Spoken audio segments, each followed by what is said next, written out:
We heard from Hrag Vartanyan, who's the editor of Hyperallergic, which is an online art publication, who says the timing of Ai's release might be meant to benefit the Chinese government. There's been a suggestion that the reason that he was released now is because the Chinese premier will be traveling to Europe, and he definitely wants to downplay any criticism and the topic itself during that trip. The thing about Ai Weiwei that makes him really unique is that he has an international platform. Unlike a lot of Chinese artists, he is bilingual, he tweets, he has a very active presence on Twitter, and in some ways it's really unheard of, the amount of outreach he has. So that's something that the Chinese censors can't really deal with. And my contact said that right now there's a lot of optimism about the situation, but there's a lot of concern because there are still 4 people associated with the artist currently in prison, including 2 that work in his studio, one of which, Wen Jiabao, who is a very vocal critic of the Chinese authorities, specifically in the case of Ai Weiwei.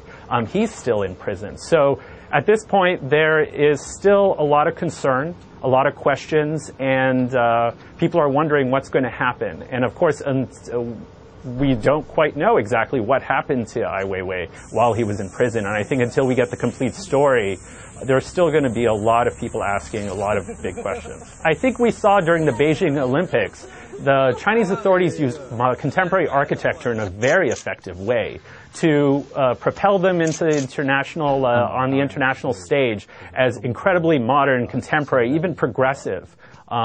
Now with the contemporary art world, as they play a larger role, and as we see their Chinese auctions, Chinese art playing such a big role, it's going to be a lot of questions whether Chinese artists will fall in line, because artists by their nature, like you said, are very, they're always pushing the boundaries and they're always asking those questions some people don't want to be asked.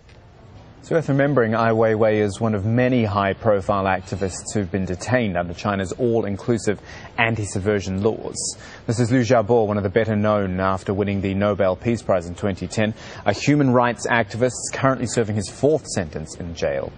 Hu Jia has been doing time since 2008 after being charged with sedition a year earlier.